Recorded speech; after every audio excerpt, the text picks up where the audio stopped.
Welcome to the World Leaders Forum. I'd like to begin by recognizing a few people. Of course, the Prime Minister of Armenia, Nikol Pashinyan, and the Prime Minister's spouse, Anna Hakobyan. Members of the Armenian delegation that are here with us today, and then our moderator, Alexander Cooley, the director of the Harriman Institute, and the Claire Tao Professor of Political Science at Barnard. We also have our co-sponsors, Columbia's Harriman Institute and the Department of Middle Eastern, South Asian, and African Studies, and the many students and faculty who are here with us today. So before I begin, I would like to mention Columbia's Armenian Studies program, as well as the critical public health work that our medical center has been doing in the country for more than 3 decades now. So every fall we look forward to the meetings of the UN General Assembly, which brings many heads of state and government to New York City and then to our campus. Already we have heard from the UN Secretary General's envoy on youth, the Chancellor of Austria, and Queen Mathilde of the Belgians. Later this week, we will listen to the presidents of Iraq, Rwanda, and Georgia. Our guest this afternoon, Nikol Pashinyan of Armenia, the Prime Minister, is an extraordinary person. His story, his formative years as a journalist, and his rise to the Armenian premiership is one of struggle, persistence, and grit. Born and raised in a small city 2 hours north of the capital, the Prime Minister became politically active at a very young age, organizing protests and railing against corruption of those in power. He went on to study journalism and worked as a reporter and editor before founding his own newspaper. He became known for his strong beliefs and distaste for strongman politicians. He organized demonstrations against the presidential elections in 2008, and when protests turned violent, the government blamed him and sent him to prison. He was granted amnesty several years later. He reemerged and was elected to the National Assembly in 2012 and 2017. In the spring of 2018, incensed at the ruling party's plan to circumvent term limits, he began a walk across the country in protest. He used social media to communicate with his supporters, and when he reached the capital, he was greeted by throngs of people. Their numbers soon swelled, blocking traffic and bringing the city to a standstill. In homage to Václav Havel, he named the movement the Velvet Revolution and directed participants to engage in nonviolent legal acts of civil disobedience. Several weeks after the mass protests began, the president resigned. When Parliament elected Mr. Pashinyan to the post of acting prime minister, the news was covered by outlets across the world. The mood in the country had shifted and people were euphoric. 7 months later, he solidified that victory in transparent national elections, the fairest in Armenia's history. A year later, the country is still in transition. A third of the population lives below the poverty line and unemployment is very high. 2 of Armenia's borders remain closed, the result of long-standing and deeply divisive disputes with neighboring Azerbaijan and Turkey. The Prime Minister has prioritized domestic concerns, concentrating on job growth, economic stability, and combating government corruption.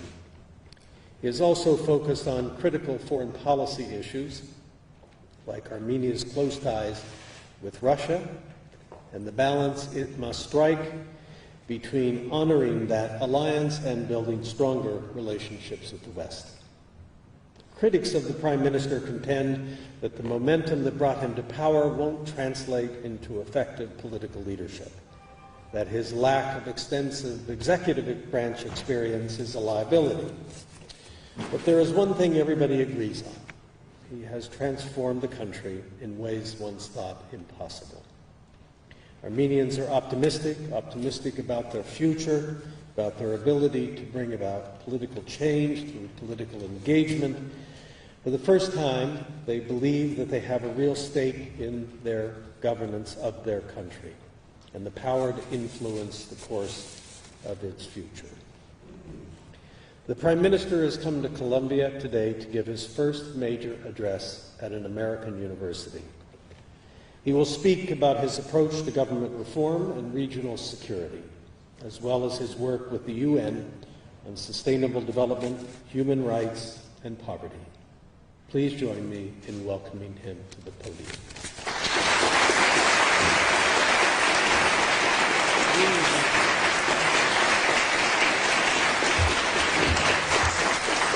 Thank you. President Bollinger, dear students, members of academia, thank you very much for your very warm introduction. I am truly delighted and inspired to be here today and to experience the extraordinary environment of this top university that stimulates learning, academic excellence, and independent thinking. Columbia University carries a special meaning for the Armenians who have had a presence of this campus for over a century.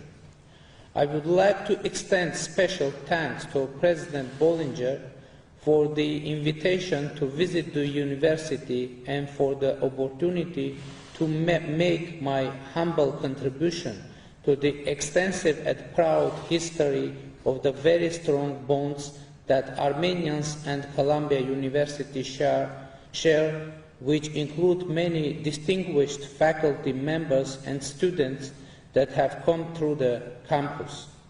The Armenian Center has an important role to play in supporting Columbia's mission as a global university through dialogue and collaboration, and I am happy that Armenia stands as a partner in this process.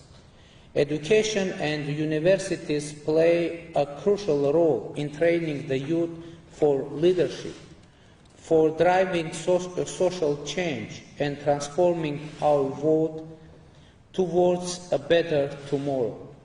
Education is indispensable in preserving and promoting fundamental values of freedom, tolerance, and mutual respect. In a world where messages of exclusion and inequalities seem to be on the rise, upholding these values are making them work is as relevant as ever. To reverse the global decline in the democratic values and this rise of the authoritarian trends, the world needs positive examples of inclusiveness and progress, and here is where Armenia, I think, has an important story to share. In spring last year, Armenia came into the spotlight of international media as massive street protests transformed into a peaceful revolution, culminating in a non-violent transfer of power and a profound transformation of Armenia's political landscape. The Velvet Revolution set our country on a path of democracy through a process that was described by the UN Secretary General as a fantastic example of a peaceful transfer of power. It was a strictly homegrown process stemming exclusively from the demands and aspirations of the Armenian people. It had nothing to do with geopolitics or democracy promotion of external actors. The Armenian Velvet Revolution demonstrated that democracy and human rights continue to be universal values despite widespread ideas of cultural relativism and decline of democracies. The revolution in Armenia was driven by a strong demand for fundamental changes. People in Armenia wanted to have an efficient and competent government able to fight against corruption, to put an end to the electoral manipulations, fraud and clientelism in politics, to eliminate inequality and economic polarization existing in our society for many years, to establish level playing field and to provide equal opportunities for everyone.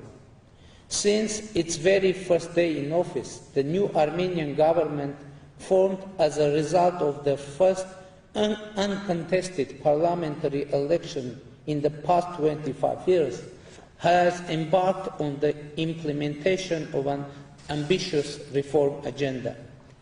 Comprehensive reforms, these are the most correct words describing the spirit of today's Armenia. Reforms are implemented in many areas, influencing almost all fundamental aspects of our life. A democratic society with a strong middle class based on the rule of law and accountable government is the ultimate goal of our reforms. To reach this goal, we need to develop inclusive political and economic institutions. We have achieved progress in many areas. Today, Armenia is truly a democratic country with established freedom of press and assembly. The chapter of electoral fraud and systemic corruption is closed in our country forever. Yet, the lack of independent judiciary is still a big issue in Armenia. Unfortunately, among the different branches of power, the judiciary enjoys the lowest level of confidence in our society. It is not accidental, therefore, that while making our steps toward establishing a really independent and efficient judicial system and restoring the integrity of our courts, we are encountering the stiff resistance from those who were exercising unrestricted control over judiciary before revolution. They understand that as a result of the successful judiciary reforms, they will lose their last stronghold and the hopes for the restoration of their political influence in Armenia. Those hopes are nothing but illusions, which we have incrementally dismantled in each stage of revolution. With the judiciary reform, we will consolidate the revolution and bring real change for our citizens and trust to the judiciary. Ladies and gentlemen, as I previously said, there was no geopolitical background in the Armenian Revolution. Armenia didn't produce any U-turns in the foreign policy. That is not to say that democracy did not strengthen Armenia's position in the international affairs and did not enrich our foreign policy with important values, principles, and interests. I am confident that the reform agenda shaped by the revolution opens up new prospects and opportunities for cooperation with our partners. In particular, it creates a solid ground for the development and enhancement of bilateral relations with the United States. We have a lot of achievement in this field, including the recently established US-Armenia strategic dialogue. However, we believe that today there exists necessary prerequisites to go further in expanding the bilateral agenda. The US-Armenian relations have deep historic roots. Our people remember with appreciation the tremendous political and material support received from the US government and the US philanthropic community during and after the First World War. It was in response to the Armenian genocide perpetrated in the Ottoman Empire that the United States government founded the Near East Relief Organization, which officially became the first American philanthropic effort created exclusively to provide humanitarian assistance to the Armenian nation. Massive fundraising campaigns rescued 132,000 Armenian orphans and hundreds of thousands of refugees. In 1991, the U.S. stood by Armenians and their newly established independent state once again. Today, the U.S.-Armenian friendship is anchored in the shared values and in the ultimate respect for human rights, democracy, and dignity of the people. I also believe that the vibrant and active Armenian American community is a significant factor contributing to our partnership. We take a great deal of pride in Armenian Americans who, having attained impressive heights in business, science, art, literature, entertainment, and other fields, also preserve strong interest and support to the ancestral homeland. Ladies and gentlemen, over the past decades, Armenia and the United States have been working together in many areas, including global security, fight against international terrorism, non-proliferation, nuclear security, and peacekeeping operations. Today, Armenia, with its 131 strong peacekeeping troops, is the second largest non-NATO member nation contributing to the operation in Afghanistan. Furthermore, Armenia is one of the contributors to the NATO-led operation in Kosovo. Previously, we also participated in the US-led coalition's operation in Iraq. We also attach great importance to the constructive role played by the United States as one of the co-chairs of the OSCE Minsk Group and appreciate its effort towards a lasting and durable peaceful resolution of Nagorno-Karabakh conflict. Dear friends, unfortunately, the South Caucasus remains to be a volatile region marked by a number of security risks. Unresolved Nagorno-Karabakh conflict poses a security challenge to our nation and serves a serious impediment for regional development. The Nagorno-Karabakh conflict is among the most difficult and protracted ones in the world. It starts with Soviet Union, when an Armenian region with more than 90% of Armenian population was assigned by an arbitrary decision of Communist Party to Azerbaijan. It lived with the Soviet Union for 70 years, manifested by systematic and violent discriminations against the Armenian population, who formulated their bid for self-determination and human rights in 1988, even before the fall of the Berlin Wall. It survived the Soviet Union and turned into a large-scale war in the beginning of the 1990s, which threatened the very existence of the people of Nagorno-Karabakh, who were subjected to mass atrocities. Since 1994, when a ceasefire agreement was signed between Nagorno-Karabakh, Azerbaijan, and Armenia, the Nagorno-Karabakh peace process became an indispensable part of regional politics. There can be many hypotheses as to why it was not possible to resolve the conflict for more than 2 decades. The lack of functional democracy has been among them.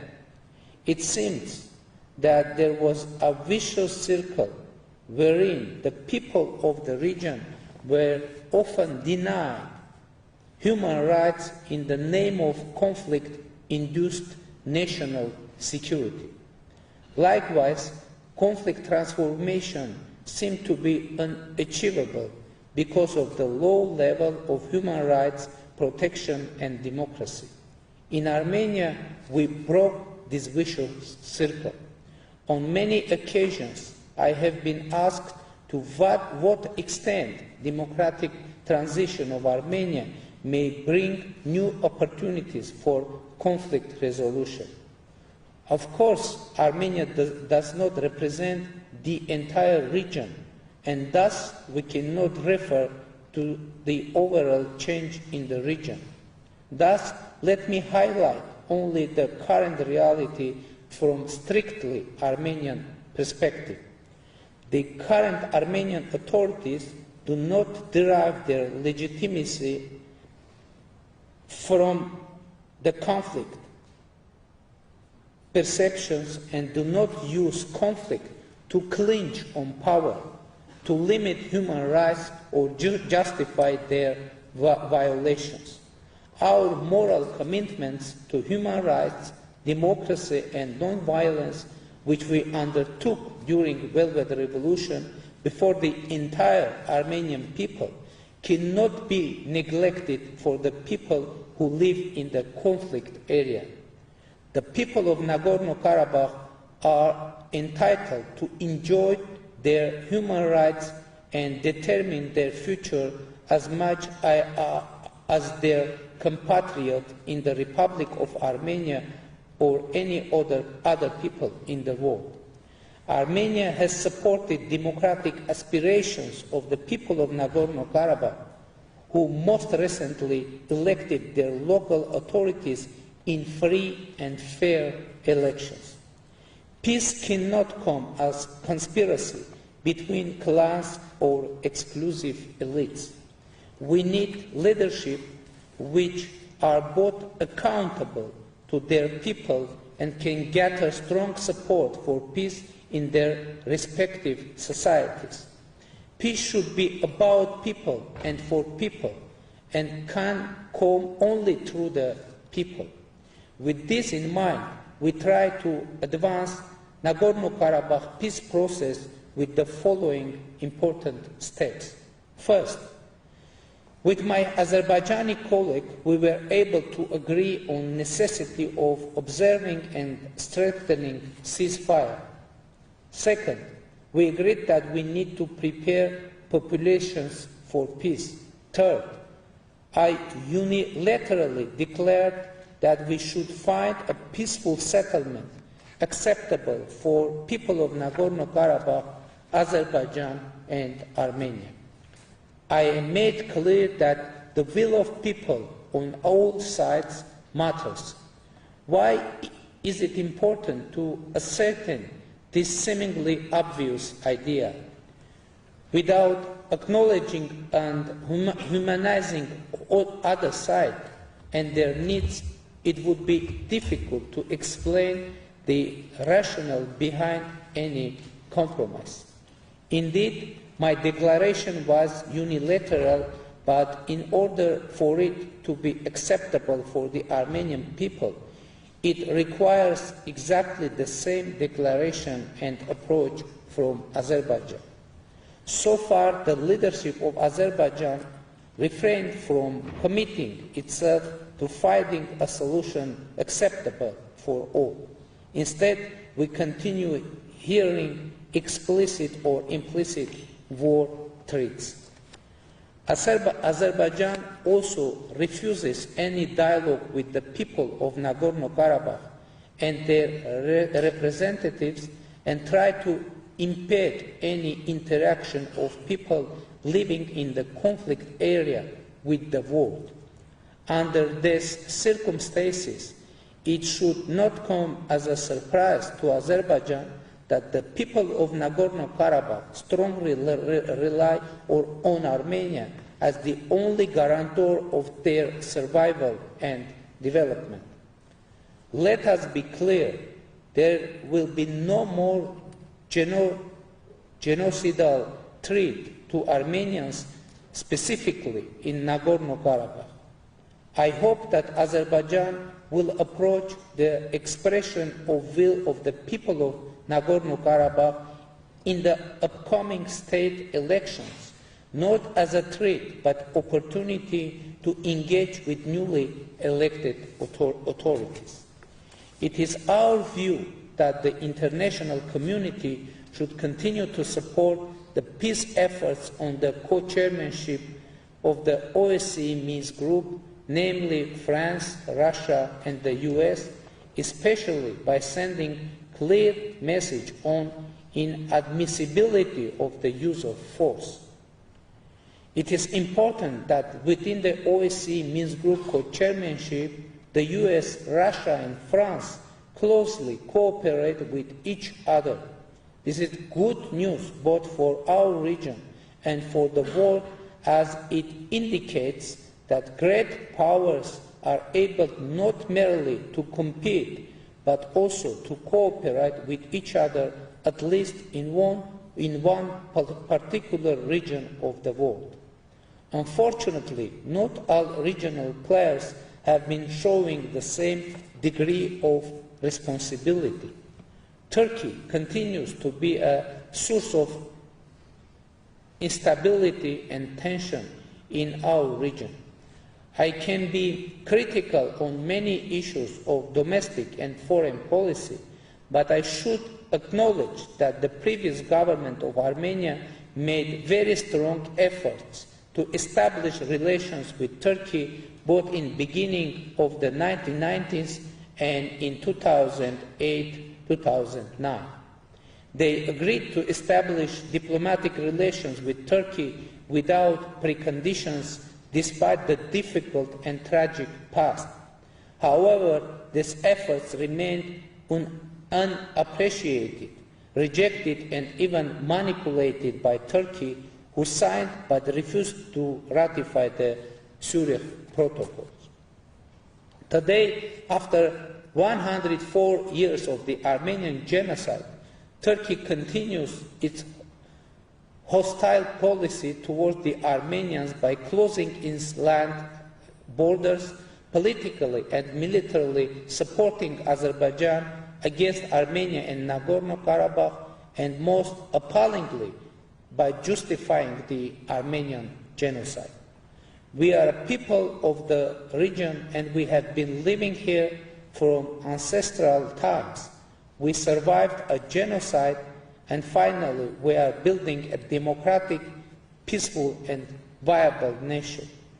This is a reality that Turkey should accept by ceasing to be an eternal security threat to Armenia and the Armenian people. The equal rights and self-determination of peoples are one of the principles of international law put forward by the OSCE Minsk Group co-chairs for the resolution of Nagorno-Karabakh conflict. When it comes to this principle, somehow there is a tendency to rightly emphasize self-determination and wrongly to forget about the equal rights of peoples. Peoples who live in one region, side by side, are destined to recognize each other as legitimate equals. This means rejection of any idea of domination, subjunction, or destruction of other people. New forms of dialogue, respect, reconciliation, and equality among people are needed in our region. Culture of dialogue, tolerance, and compromise should prevail over all differences and against all odds in the South Caucasus. Thank you for your attention.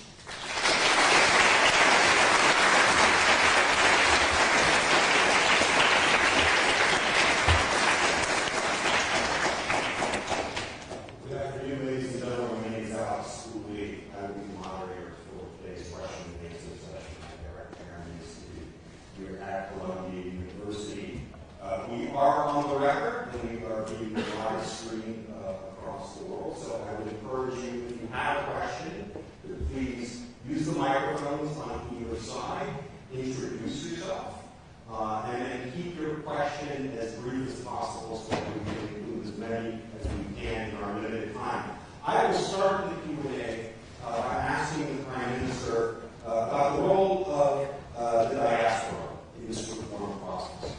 Traditionally, of course, the diaspora has always had an important relationship. What do you see as the previous barriers and challenges for engaging the diaspora? What steps have you taken to bring the diaspora into this reform process, the statement of vision that you have? Of course, diaspora is a very important factor for democratic reform in Armenia. And before revolution, Armenian government were keen to cooperate with diaspora only on issues connected with Nagorno-Karabakh conflict and Armenian genocide, international revolution.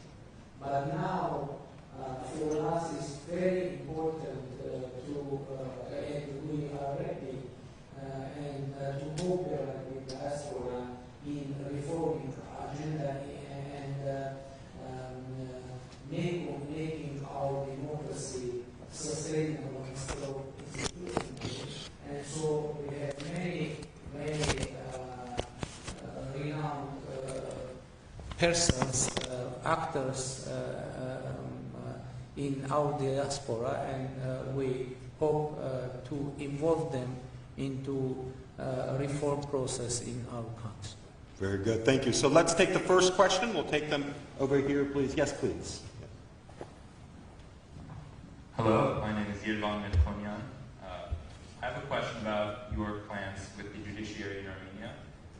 At least in American constitutional law and most other constitutions, the judiciary is not one that's democratic, like the legislature or executive, and oftentimes it's proven very difficult for any country to try to modify the judiciary through legislative means. And oftentimes people have to resort to constitutional amendments or change in the Constitution. Do you see any sort of plan forward with regards to that? How do you envision changing the judiciary of Armenia to make it stronger and more robust in the future? I'm sure that we need to adopt an institutional approach for reforming judiciary in our country. And now, recently, we are going to adopt anti-corruption strategy, and the very tangible part of judiciary reform will be connected with anti-corruption policy in Armenia, because a most important problem and issue in our judiciary system it is corruption in judiciary system, and it was connected with many factors, and not the least factor is on very low salaries of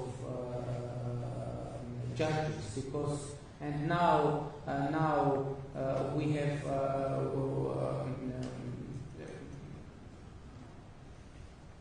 have no interest among the high level specialists.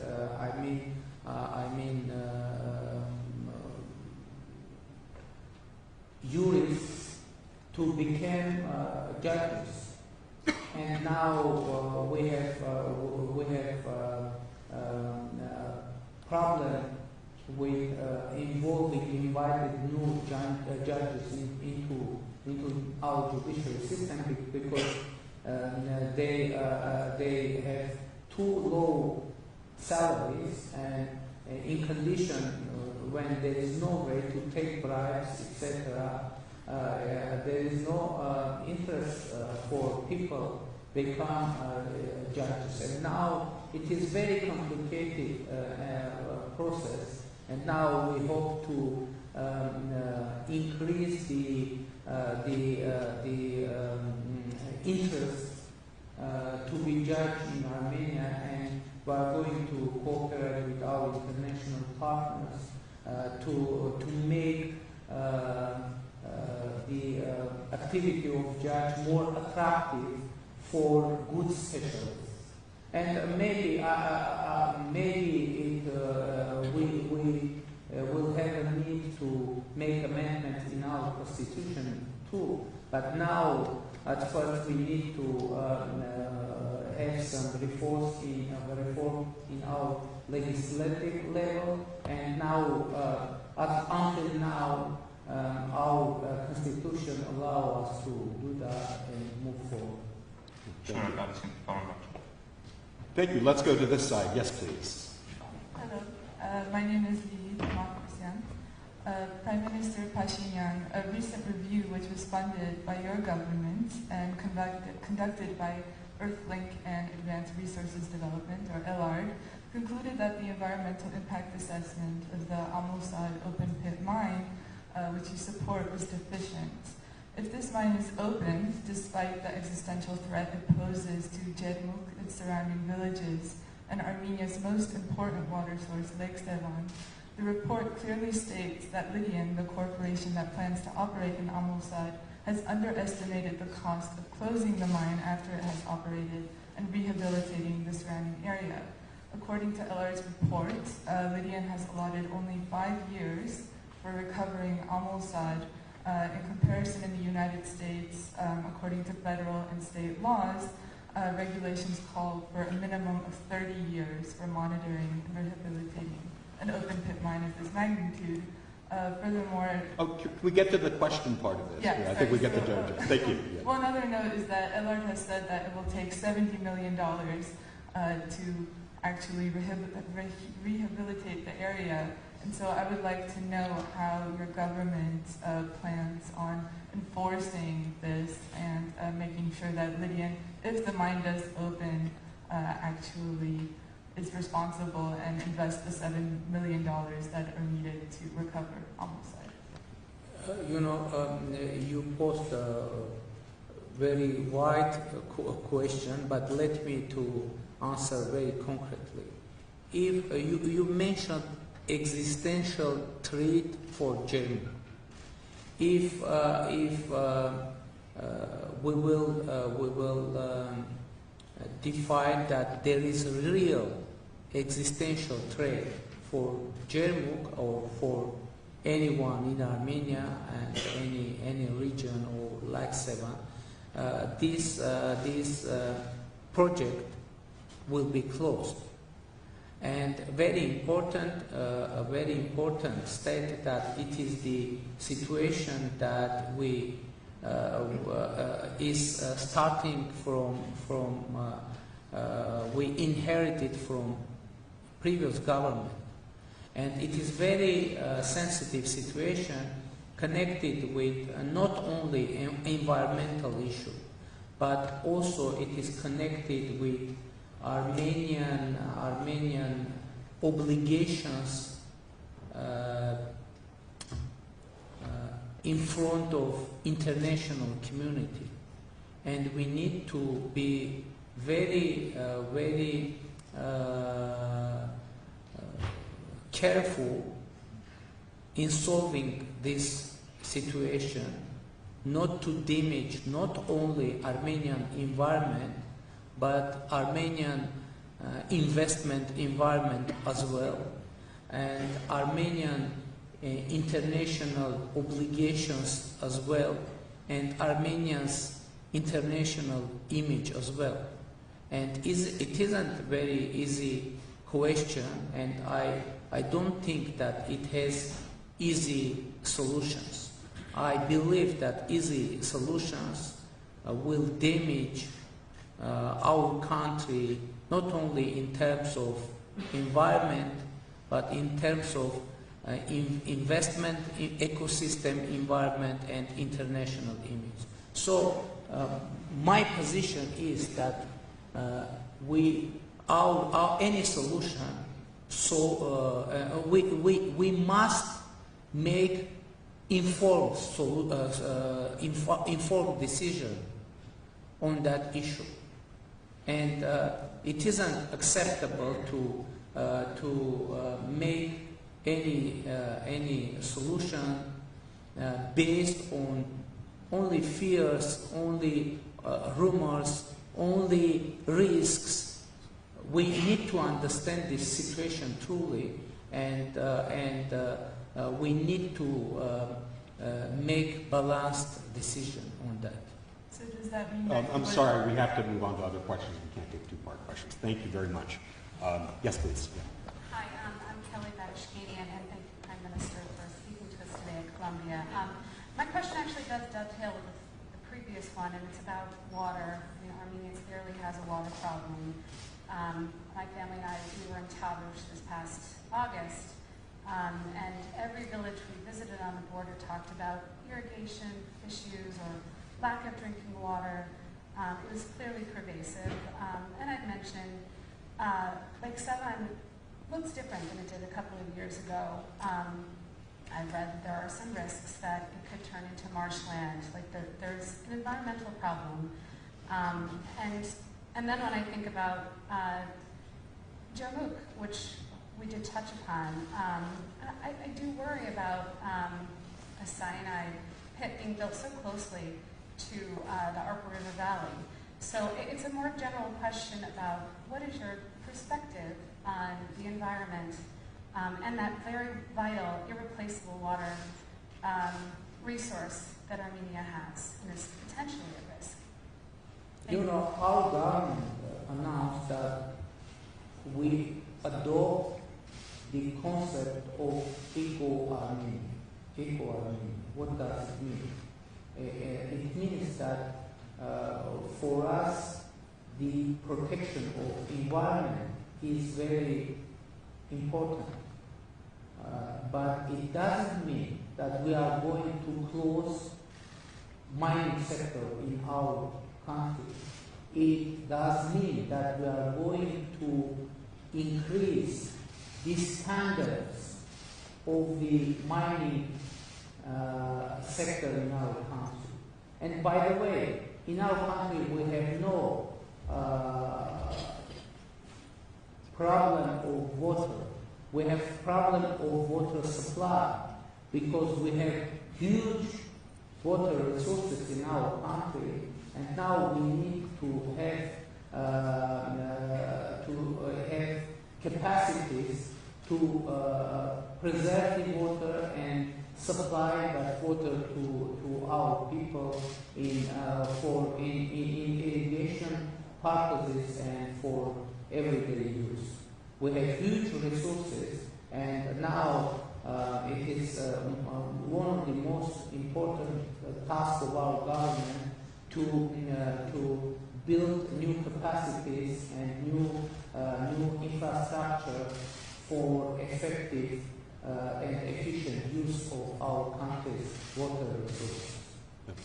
Thank you. Yes, please. Hello, my name is Alec. I'm a student up at the medical center, and I'd like to thank the Prime Minister for coming to speak with us today. So the previous Armenian government was unwilling at the time to condemn Russia's annexation of Crimea at the UN General Assembly, along with only 10 other nations. So I'm wondering if you would be willing to condemn that today. You know, what would be the outcome of that discussion? Now I can't say, because as I said, Armenia is a democratic country, and we need to solve this problem, this issue, through the wide discussion with our society, with our people. Thank you. And we have time for one more, but very quick, please. Yes. Thank you for your time. And I'm Jason from School of Engineering and Applied Science, also from China. We know that Armenia is on the Asian Silk Road and also joined the Belt and Road initiatives. And what I want to ask is whether there are any ongoing projects under this initiative. If any, what are they? If not, what do you think are the reasons? And also, what are your recommendations for the foreign investors to invest in your country? Thank you. To invest our country, you know, I think that Armenia is attractive for foreign investment due to several reasons. First of all, Armenia is a place which is very important to create global connections. I mean, first of all, Armenian diaspora, and secondly, Armenia is a member of the European Economic Union, and it opens the European Economic Union's market for investors in Armenia. And Armenia has GSP and GSP plus trade regime with the European Union, with the United States, Switzerland, and Armenia, of course, most importantly, has talented people, talented young generation with a big and strong ambitions and energy, and it is just beautiful country where it's very convenient to live. Thank you. So, Prime Minister Phashinian, we want to thank you for sharing these thoughts with us, your vision for the country. We want to wish you success with your ambitious reform agenda, and please extend an invitation to you to visit us again in the future. Thank you so much for being here.